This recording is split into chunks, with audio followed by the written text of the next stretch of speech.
Assalamualaikum warahmatullahi wabarakatuh. Waalaikumsalam warahmatullahi wabarakatuh. Alhamdulillahilladzi bi ni'matihi tatimmus shalihat wassalatu wassalamu ala sayyidi sadat wa ala alihi washabbi al-anjumin nirat amma ba'd. Apa kabar pecinta dan pemirsa Istana Ilmu Sabir Rahim di mana saja berada? Semoga saudara-saudariku sekalian beserta keluarga Allah selalu anugerahkan rizki yang berlimpah lagi berkah, sehat walafiat serta umur yang panjang fi taatillah wa ridhah, amin ya rabbal alamin. Pada kesempatan berikutnya saya akan menjelaskan tentang hal yang kedua yang membedakan antara akidah Ahlussunnah wal Jamaah dengan akidah Wahabiyah, ya, kaum Wahabi, ya, yang menyesatkan itu, yakni tentang trilogi tauhid Wahabi, ya. Ini harus kita gugat, ya, karena pembagian tauhid menjadi tiga itu tidak ada pada zaman Rasulullah SAW hingga abad pertengahan 6 Hijriah. Adanya pembagian tiga tauhid menjadi tauhid rububiyah, tauhid uluhiyah, tauhid asma wa sifat itu pada pertengahan 6 Hijriah, yakni masa kehidupan seorang ulama yang bernama Ibnu Taimiyah yang dijadikan sebagai narasumber utama dalam paham Wahabi, ya. Nah, saya akan jelaskan dulu, ya, yang dimaksud oleh Ibnu Taimiyah, apa itu tauhid rububiyah, uluhiyah, asma wa sifat, ya. Nah, menurut Ibnu Taimiyah yang dimaksud dengan tauhid rububiyah itu adalah kita harus mengesahkan Allah dalam penciptaan langit dan bumi, ya. Jadi yang menciptakan langit dan bumi hanya Allah. Lalu pemeliharaan makhluk juga hanya Allah.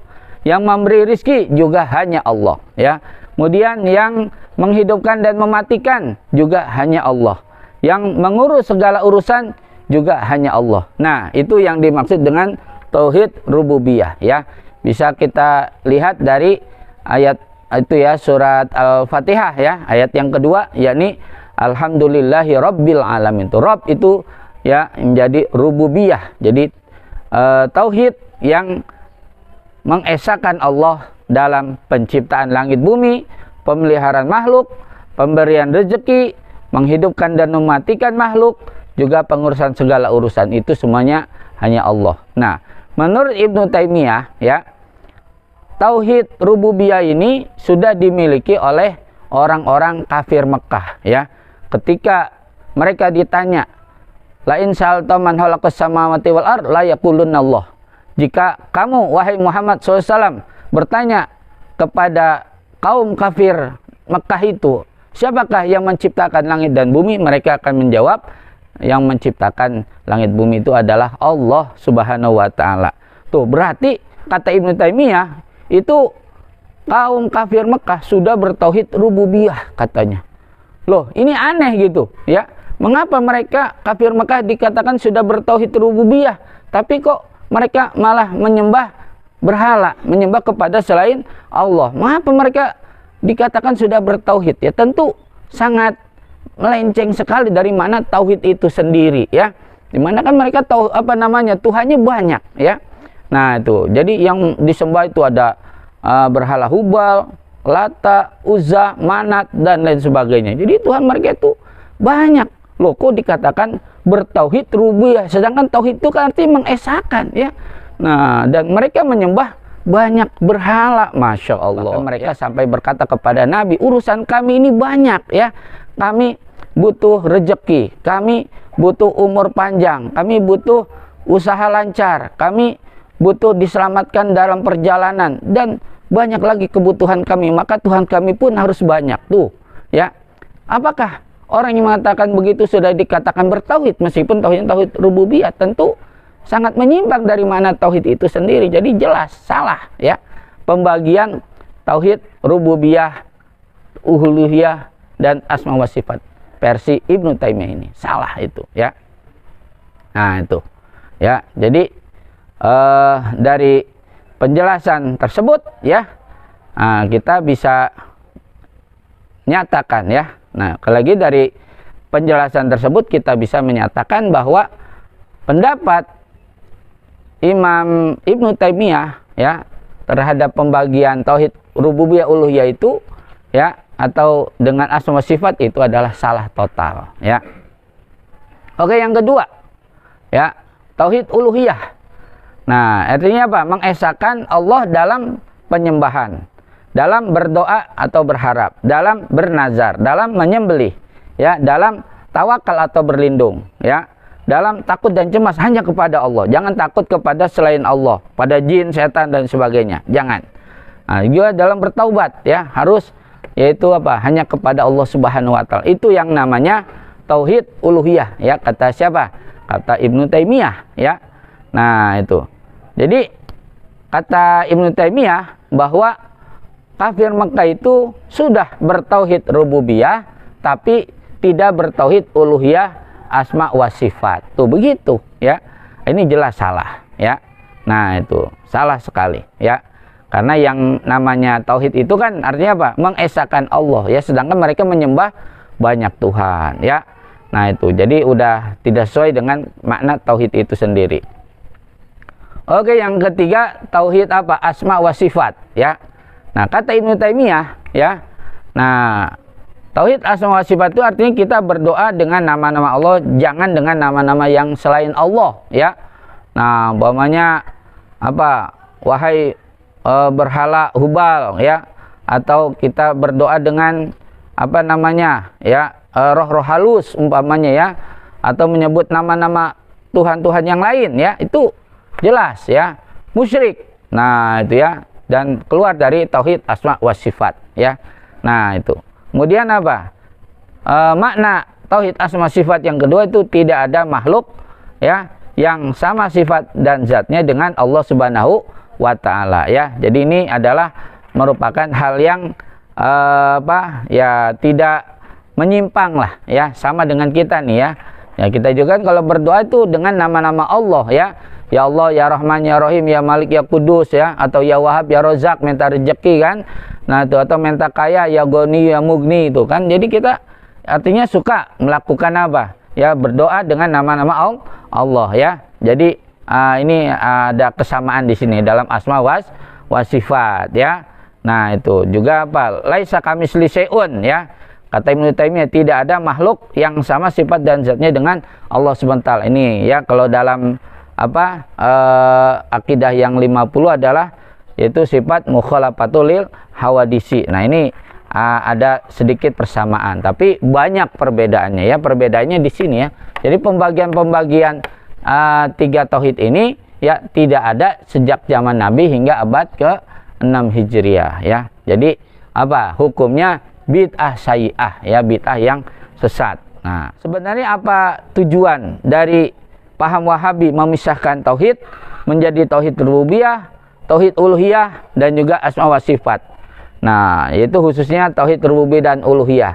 Apa tujuannya? Yaitu untuk mengkafirkan orang yang melakukan tawasul, tabaruk, dan ziarah kubur, ya. Nah, itu. Jadi mereka mengatakan yang berziarah kubur kafir karena minta-minta kepada selain Allah, ya. Tuh begitu, ya. Ziarah kubur ke orang tua sama aja kita apa? Ya, menziarahi bangke katanya, ya. Nah, bahkan Rasulullah sendiri dianggapnya sebagai bangke. Naudzubillah min dzalik, tuh, ya. Jahatnya dan biadabnya kaum Wahabi seperti itu, ya. Jadi kita yang suka berziarah kubur dikafirkan oleh mereka. Jadi dianggap penyembah kuburan kita, ya. Kita ziarah kubur ke makam aulia, ya, dianggap penyembah kuburan. Masya Allah, ya. Itu sangat nista sekali, tuduhan yang sangat menyimpang, ya. Nah, itu. Dan juga orang yang bertawasul, ya, dan bertabaruk ngelap barokah, itu mereka kafirkan, ya. Padahal tawasul dan tabaruk ini diajarkan di dalam Al-Quran dan juga hadis-hadis yang sahih, ya. Nah, di dalam Al-Quran sendiri kan, ya, wabtagu ilaihil wasilah, tuh, carilah kamu wasilah yang mendekatkan dirimu kepada Allah Subhanahu wa taala, tuh. Jadi disuruh untuk bertawasul, ya, ibtagu ilaihil wasilah, tuh. Itu juga dalam surat Al-Fatihah, ya, iyyaka na'budu wa iyyaka nasta'in, hanya kepadamu kami menyembah. Kenapa tidak aku menyembah? A'budu, itu tujuannya apa? Seolah-olah kita menyertakan ibadah kita dengan ibadah orang yang soleh lainnya, orang-orang yang bertakwa, para habaib, para aulia, para ulama-ulama yang soleh, ya, ibadah-ibadah mereka itu disertakan dengan ibadah kita. Makanya bahasanya harus kami beribadah, bukan saya beribadah. Sekalipun kita sholatnya sendirian, tetap aja bahasanya harus kami beribadah. Itu artinya apa? Tawasul, ya, dengan bahasa kami beribadah, ya, semoga ibadahku yang disertakan dengan ibadah-ibadah orang-orang soleh yang lainnya, ya, ibadah-ibadah orang-orang yang bertakwa lainnya, insya Allah, ya, menjadi sebab ibadah kita diterima oleh Allah Subhanahu wa taala. Tuh, jadi tawasul juga itu, ya. Surat apa? Al-Fatihah, ya, iyyaka na'budu wa iyyaka nasta'in, itu mengajarkan tawasul kepada kita, ya. Dan juga apa? Mengajarkan tabaruk, ya. Tuh, ngalap barokah, ya. Seperti apa? Tuh, dalam kisah Nabi Yusuf, ya. Nabi Yusuf itu kan menyerahkan bajunya, ya, kepada saudara-saudaranya itu untuk diantarkan ke ayahnya yang sudah buta gitu, karena menangisi kepergian Nabi Yusuf yang udah puluhan tahun, ya, tidak diketahui beritanya gitu kan. Nangis terus sampai matanya putih, ya, jadi buta. Nah, nanti kalau sudah mencium bau keringatku, pasti apa? Ya, mata bapak kita akan disembuhkan, tuh. Jadi itu namanya apa? Tabarukan dengan asarus solihin, ya. Jadi tapak-tapak petilasan orang yang soleh, seperti bajunya kan, baju Nabi Yusuf, Nabi, ya. Itu kalau sudah mencukur rambutnya itu dibagikan ke sahabat-sahabat itu kan. Ada yang dapat sehelai, ada yang 2 helai, ada yang 3 helai gitu kan. Nah, itu. Apakah Nabi mengajarkan musyrik? Ya kan keterlaluan banget kalau bilang Nabi mengajarkan musyrik. Itu ngaji apa? Di sini Nabi apa? Mengajarkan yaitu tabaruk, ngalap berkah, ya. Jadi sekali lagi, ya, ketika Nabi membagikan rambut-rambutnya itu, ya, kepada para sahabat, bukan ngajarin musyrik, ya. Jadi wah, kalau bilang, wah, Nabi musyrik tuh membagi-bagikan rambut kepada para sahabat, wah, itu kurang ajar banget, ya. Mengatakan Nabi apa? Telah melakukan kemusyrikannya. Justru yang dilakukan oleh Nabi dengan membagi-bagi helai rambutnya kepada para sahabat itu adalah supaya apa? Mengajarkan tabaruk, ngalap berkah dengan asarus solihin diantaranya Nabi. Nabi kan bukan lagi orang yang soleh, udah super soleh, ya. Nah, itu jadi ngalap barokah, ya. Bahkan siapa? Khalid bin Walid, ya. Itu kalau memimpin pertempuran itu suka membawa apa? Rambutnya Rasulullah, ya. Tuh, ya, dalam sejarah, ya, Khalid bin Walid, ya, yang dikenal dengan Saifullah, pedangnya Allah, ya, kalau memimpin pertempuran selalu dimenangkan oleh Allah Subhanahu wa taala. Itu gara-gara apa? Ya, gara-gara beliau ngalap berkah dengan rambutnya Rasul. Jadi dibawa tuh rambut Rasul, ya, untuk berperang, ya. Dia memimpin jadi panglima perang gitu kan. Nah, karena beliau ngalap berkah dengan rambutnya Rasul gitu kan, akhirnya Allah berikan kemenangan. Itu tabaruk gitu, ya. Nah, itu gitu juga Rasul pernah, ya, dikasih 2 tempayan, ya. 1 minuman buat Rasulullah, 1 yang sudah diminum oleh banyak sahabat. Ini yang dipilih sama Nabi, yang tempayan yang sudah diminum oleh banyak sahabat. Jadi apa? Ngalap barokah dengan mulut-mulutnya orang yang soleh. Itu begitu. Nabi ngajarin ngalap barokah kok gitu. Dan itu hadisnya sahih gitu kan, tidak ada yang doib dalam hal ini gitu kan. Tuh, tapi oleh orang-orang Wahabi, ya, nih, itu justru apa? Dikafirkan, ya. Karena apa? Ya, itu sama saja apa namanya? Menyembah kepada selain Allah, ya. Berdoa kepada selain Allah gitu, ya. Jadi dianggap begitu, ya. Berlindung kepada selain Allah. Tuh, ya. Jadi mereka mengkafir-kafirkan umat Islam yang berbeda dengan mereka. Makanya nih diancam oleh Nabi, ya, di dalam hadis riwayat apa? Imam Bukhari dan Muslim, ya. Nah, wa ma da'a rajulan bil kufri aw qala aduwallah wa laisa kadzalika illa haru alaih, ya. Dan tidaklah da'a seseorang memanggil rajulan, ya, kepada orang lain bil kufri dengan kekufuran. Ente kafir, wahai kafir, ya. Wah, nuduh-nuduh kafir nih. Aw qala aduwallah, atau dia berkata wahai musuh Allah, ya. Nah, wa laisa kadzalik, sedangkan tidak sedemikian, ya, tidak demikian adanya gitu loh, ya. Nah, itu, ya. Jadi kalau ada orang berkata, ya, wahai kafir, wahai musuh Allah, ya, walaisa kadzalika, dan bukanlah hal demikian kenyataannya. Jadi tidak sesuai dengan kenyataannya bahwa dia kafir tuh enggak kafir kok. Masa tawasul tabaruk ya, ziarah kubur dikatakan kafir gitu kan? Walaysa kadzalika tuh. Jadi tuduhan kafir itu tidak berdasar gitu loh, tidak sesuai dengan kenyataan gitu ya. Nah, illa haru alaih, kecuali akan kembali ya tuduhan kafir itu alaihi kepada orang yang menuduhnya. Tuh begitu. Jadi Wahabi nuduh kafir kepada orang yang ziarah kubur, kepada orang yang tabaruk, kepada orang yang tawasul, ya berarti apa, kekafiran itu sendiri akan kembali kepada Wahabinya gitu loh, orang-orang Wahabinya.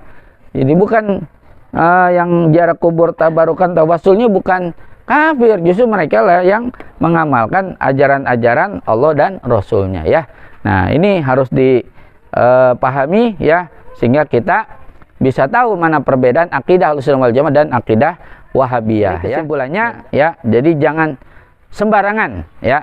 Ya, sekali lagi kesimpulannya jangan sembarangan kita menuduh seseorang kafir atau wahai musuh Allah ya.